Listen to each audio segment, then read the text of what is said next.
All right, so welcome everyone. We're diving deep today, and we're taking a look at the life of musician Chris Piorkowski, Okay. and we're going to be using excerpts from his book, Journey from Heartache to Hope. Interesting title. Yeah, so this book basically it details his whole life story, Okay. and it's a story that takes us from like a pretty rough childhood in Poland to the crazy music scene in West Berlin, right? Yeah, I can imagine. And there are a lot of twists and turns along the way, so Sounds like it.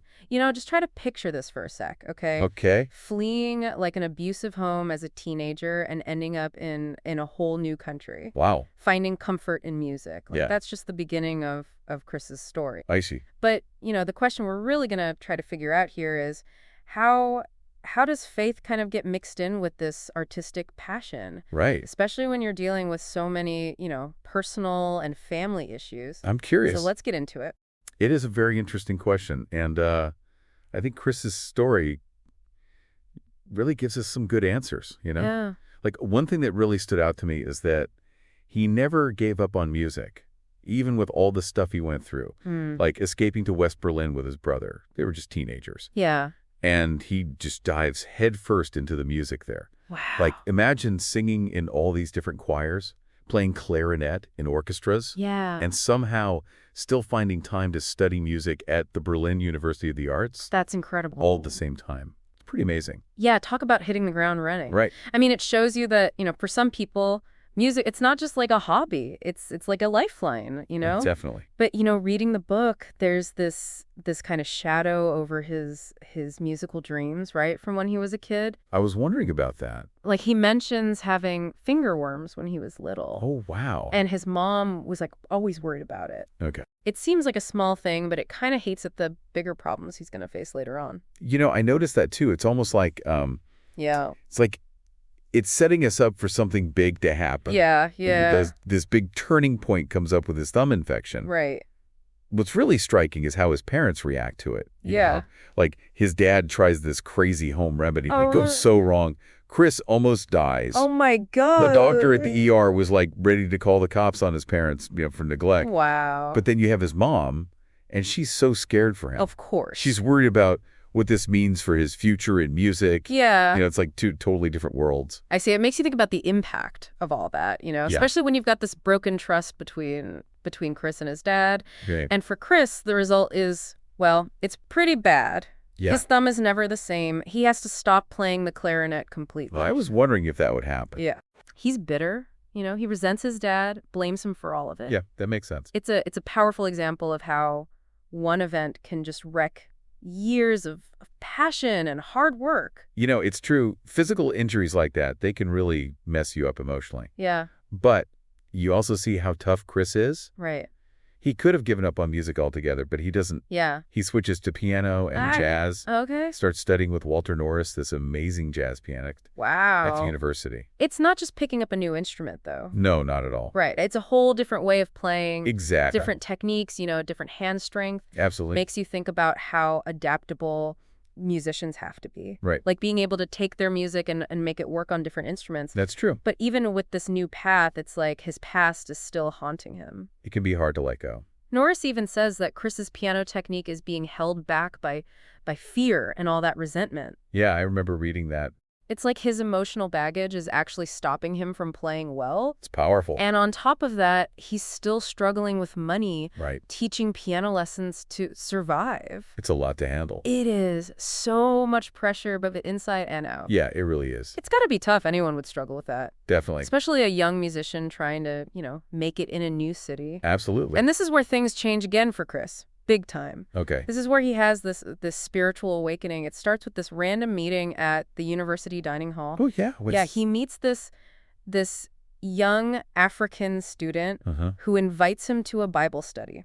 Wow. Just like that. It's crazy how, like, just a random meeting can change your whole life. Yeah, definitely. You've got Chris here dealing with, all this emotional baggage and money problems. Then all of a sudden, he's at a Bible study. Right. I got to know, how does going to a Bible study lead to this big spiritual awakening? Well, I think it shows how important it is to be part of a community, sharing experiences, Yeah, I get that. He talks about how the Bible gave him comfort and guidance, Okay. and eventually it leads him to be baptized and dedicate his life to Christ. Wow, that's a big step. It is, and it really affects everything else in his life, Yeah. especially his relationship with his dad and, learning to forgive him. It's funny how forgiveness is like, Right. it's such a powerful thing, but it's so hard to actually do. It really is. It's easy to say forgive and forget, but when you've been hurt, it's tough. It is, and for Chris, it's not just about the thump, Right. It's about years of his dad putting him down, not believing in him. Yeah.